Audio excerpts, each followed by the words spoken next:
Hello everyone, this is Dr. Nerdy on your desk for your service, and today basically our topic is dermapathology. Now, before going into and more deep into our video, please don't forget to subscribe my channel and don't forget to press that bell icon button. अच्छा button है, खूबसूरत, उसे दबा दो please. अच्छा, आज का जी topic है हमारा डर्मापैथोलॉजी. क्या होता है, कैसे होता है, टाइप्स क्या हैं, सब पता चल जाएगा सिर्फ 2 मिनट में नहीं, बड़ी लंबी वीडियो है. तो स्टार्ट करते हैं हम पहले एक छोटी सी चीज़ से, which is okay, let me just have this. Skin, जब भी आप लीजन्स की बात करते हैं तो लीजन्स होते हैं, स्किन लीजन्स दो टाइप के. एक होते हैं माइक्रोस्कोपिक,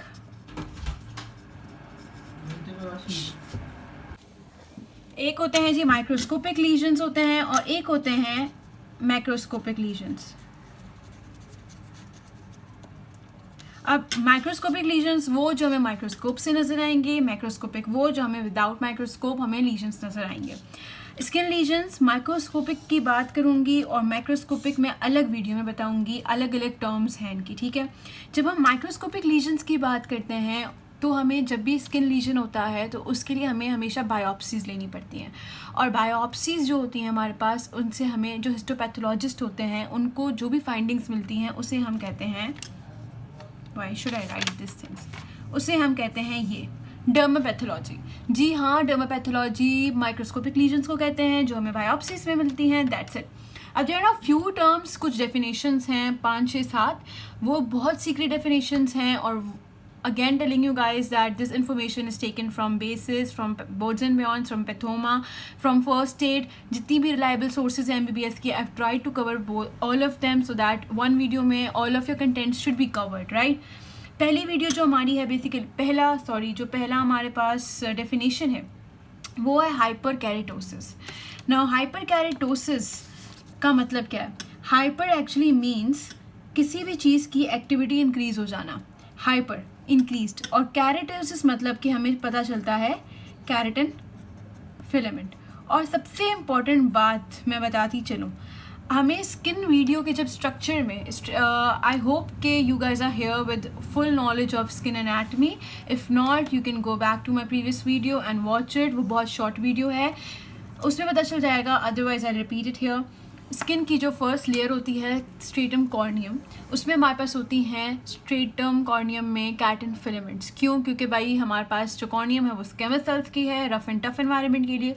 उसे थोड़ा और स्किन को रफ एंड टफ एनवायरनमेंट को फेस करने के लिए भाई हमने डाल दिया उसमें कैरेटिन फिलामेंट्स. कहाँ से आती हैं ये कैरेटिन फिलामेंट्स? ये हमारे पास आती है स्ट्रेटम ग्रेन्युलोजम से, वहाँ पर कैरेटोहाइलिन बनती है, वहाँ से ऊपर जाते जाते जाते जाते बन जाते हैं आपके पास जी कैरेटिन फिलामेंट्स, और वो फिलामेंट्स घुस जाती हैं आपके पास कॉर्नियम में. अब हाइपर कैरेटोसिस एक ऐसी कंडीशन है जिसमें keratin filament with in the stratum corneum increases. जब कैरेटिन फिलामेंट बढ़ जाएगी, सामान बढ़ जाएगा, तो रखने की जगह बढ़ जानी चाहिए, और जगह क्या है? कॉर्नियम है. तो that means it is, short में बताऊँ तो, thickening of stratum corneum. This is the layer. आगे जितने भी बताऊंगी उस सब में याद रखना है कि कौन सी लेयर हो रही है, और this is actually the problem, thickening of stratum corneum. Stratum corneum मोटी हो जाती है. अच्छा, अब बारी आती है कि भाई किस किस चीज़ में जो है ना हमारे पास इस कौन सी कंडीशंस, पैथोलॉजिकल कंडीशंस में ये चीज़ें होंगी. तो पहली जो कंडीशन होती है, अच्छा ये एग्जांपल्स रट्टाफाई नहीं करनी चाहिए आपको, क्योंकि हम रट्टू पोपट नहीं हैं. हम जब भी आगे वीडियोस में पढ़ेंगे स्किन के बारे में तो हम इनकी पैथोजेनेसिस पढ़ेंगे डिजीज़ की, तो उसमें अल्टीमेटली हमें चीज़ें याद हो जानी चाहिए, ठीक है. तो हमने इस रट्टा नहीं मारना, बट हमने समझ लेना है. बी के लिए तो एग्जाम्पल्स ले लें. जो पहली एग्जाम्पल है हमारे पास वो है सिरोसिस. भाई देखिए, अगर आप स्किन वार्ड जा चुके हैं, डर्मा वार्ड में अपने यूनिवर्सिटी के, तो वहाँ पर आपने पेशेंट्स देखे होंगे, वहाँ पर आपको पेशेंट्स मिल जाएंगे इस चीज़ के. अगर नहीं गए तो कभी ना कभी देख लीजिएगा. I am gonna show you the pictures वैसे.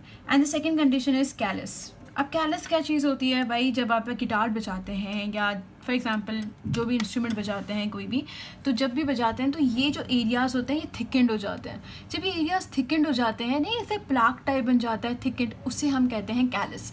और ये दो कंडीशंस में होती है and I am gonna show you the picture. Pinkish plaques बन जाते हैं, let me show you guys. So now you guys are seeing the histopathological picture जिसमें आप upper layer को देखें, it's a stratum corneum की layer और you can see it's very thickened। अब ये first second graders और medical students को initial नहीं पता चलता। Going into the conditions picture, pathological picture, the first one is cirrhosis की picture। You can see thickened plaques बन गए यहाँ पर and because of hyperkeratosis। और ये second picture is actually showing you callus जब आप गिटार बजाते हैं या कोई भी इंस्ट्रूमेंट बजाते हैं तो thickened plaques बन जाते हैं। ज़रूरी नहीं है वो पिंकिश कलर की हों, बट hyperkeratosis की वजह से these two conditions have been। Okay, so basically now the second term which we are going to use is parakeratosis। parakeratosis क्या होता है जी, ये second definition है हमारे पास। देखें जी, parakeratosis होता है, para का word हम तब यूज़ करते हैं जब हम एक से ज़्यादा चीज़ के लिए इन्वॉल्व करते हैं। para, complete, para, outside, something like this. कैरेटोसिस again वही घिसा पिटा अपना कैरेटन फिलामेंट, कहाँ होगा, कॉर्नियम में होगा, किधर से आएगा, तो स्पाइनोसम ग्रेन्युलोसम से आएगा। कुछ नया नहीं है इसमें कैरेटोसिस के लिए, बस इतना याद रखना है। पैरा के लिए हमें दो चीज़ें याद रखनी है भाई। देखो, it is actually a combination of two things. जब आपके पास इंक्रीज्ड कैरेटिन हो जाए, filaments,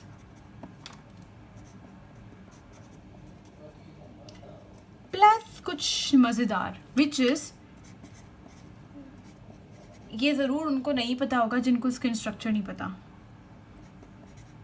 retained nuclei, that's it. अब देखो जी, समझते हैं।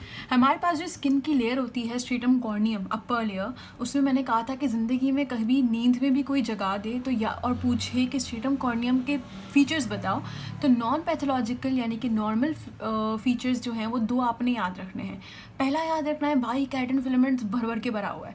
दूसरा क्या याद रखना है भाई, इसमें इतना कैरेटिन फिलामेंट है कि इसमें न्यूक्लियाई की भी जगह नहीं है। तभी जब सेल्स बेज़ेल से कॉर्नियम तक ट्रेवल करते हैं तो अपना न्यूक्लियाई डीजनरेट कर देते हैं और एज अ रिज़ल्ट हमारे पास न्यूक्लियाई नहीं होता अपर लेयर में। अगर वो न्यूक्लियाई आ जाए तो क्या होगा, पैथोलॉजिकल चीज़ हो जाएगी। और ये कब होगी, इसमें रट्टा मारने की ज़रूरत नहीं है। क्यों नहीं है? क्योंकि ये कॉमन सेंस है। याद रखिएगा, रिटेन्ड न्यूक्लियाई हमेशा उन लोगों में होता है जो इमेच्योर होते हैं, जैसे कि मैं और आप, मजाक कर रही हूँ। इमेच्योर होते हैं कौन से सेल्स, जो एक्सेसिव प्रोलिफरेट कर रहे हों। और प्रोलिफरेट एक्सेसिव कौन करता है, जिसके पास कोई काम नहीं हो। और वो कब होता है काम बगैर वाला बंदा, malignancy. Malignancy is a condition जिसमें हमें ये चीज़ मिलती है। आई am gonna show you the picture. एक और कंडीशन है बहुत अच्छी वाली, I am not having space, वो है सिरोसिस। सिरोसिस क्यों है? क्योंकि इसमें इंक्रीज कैरेटिन का नाम आ गया, तो सिरोसिस ने कहा कि इधर हूँ तो इधर भी आऊँगी। जब आप पेशेंट को देखेंगे, उसके प्लाक्स को देखेंगे तो आपको समझ आ जाएगा कि, और उसकी बायोप्सीज को एक्चुअली देखेंगे तो आपको समझ आ जाएगा। तो पैराकैरेटोसिस में दो चीज़ें याद रखनी है हमें, retained nuclei and keratin filament. इन दोनों की कॉम्बिनेशन को पैराकैरेटोसिस कहते हैं। किस किस कंडीशन में होता है ये? मैलिग्नेंसी और सिरोसिस की कंडीशन में होता है। और ये किस कंडीशन में था? कैलस और सिरोसिस में। I am now gonna show you the picture. Parakeratosis की कैसे पता चलेगा? Look at the upper corneum layer. इसमें भी मसला किस में आ रहा है? अपर स्ट्रेटम कॉर्नियम के लेयर में आ रहा है। और दो फाइंडिंग्स हैं बहुत इंपॉर्टेंट नज़र आ रही हैं। What are those findings? The very first is आपको न्यूक्लियाई मिल रहा है, वेरी वेरी इंपॉर्टेंट। और फिर फर्स्ट में आपको ये पर्पल डॉट्स मिल रहे हैं which are nuclei. And the second is आपके पास कॉर्नियम की थिकनेस बढ़ी हुई है। क्यों? क्योंकि कैरेटिन फिलामेंट ज़्यादा है। सो ओवरऑल अगर न्यूक्लियाई, तो न्यूक्लियाई के मौजूदगी में हमें पता चलेगा कि ये पैराकैरेटोसिस है।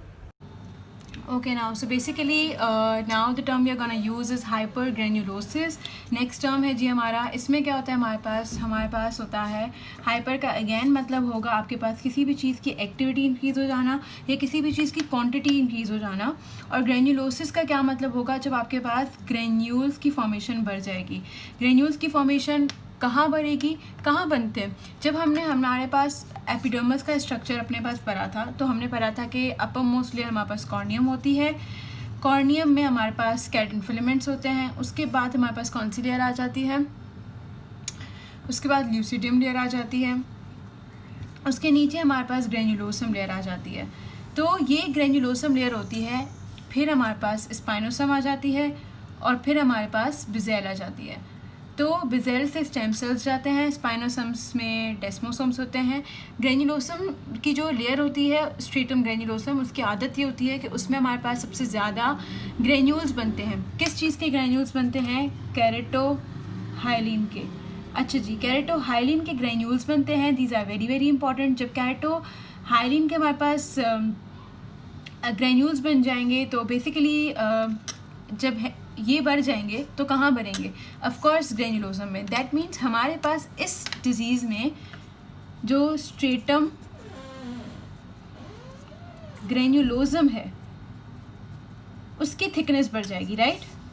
इस लेयर की थिकनेस बढ़ जाएगी। I hope this is clear. आपको समझ में आ रहा होगा कि इस लेयर की थिकनेस बढ़ जाएगी इस डिजीज़ में। That's it. और ये किस चीज़ में होगा? द पैथोलॉजिकल फाइंडिंग ये जो होगी वो किस डिजीज़ में होता है? ये हमारे पास होता है example lichen palace. Lichen palace है या प्लानस है, समझ नहीं आ रहा। आई गेस लाइकेन, हाँ प्लानस है।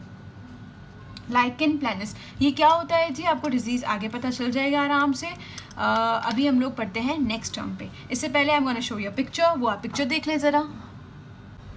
तो अब basically this is a picture you guys are looking at right now. हमारे पास जो 3 लेयर्स जो हैं हमारे पास वो भी क्लियरली नज़र आ रही हैं। सिर्फ डर्मिस की नज़र आ रही है, एपिडर्मिस है, और हमारे पास बाकायदा जो 5 लेयर्स हैं एपिडर्मिस की वो भी नज़र आ रही हैं। इसमें जो हमारे पास बहुत पिंकिश लेयर है दैट इज़ ल्यूसिडियम के बिल्कुल नीचे ग्रेन्युलोसम, वो आप देख सकते हैं। वो थोड़ी सी थिकन हो जाएगी एज इफ इसमें कोई डिटेल्ड पिक्चर नहीं है। Let's just get back to another term.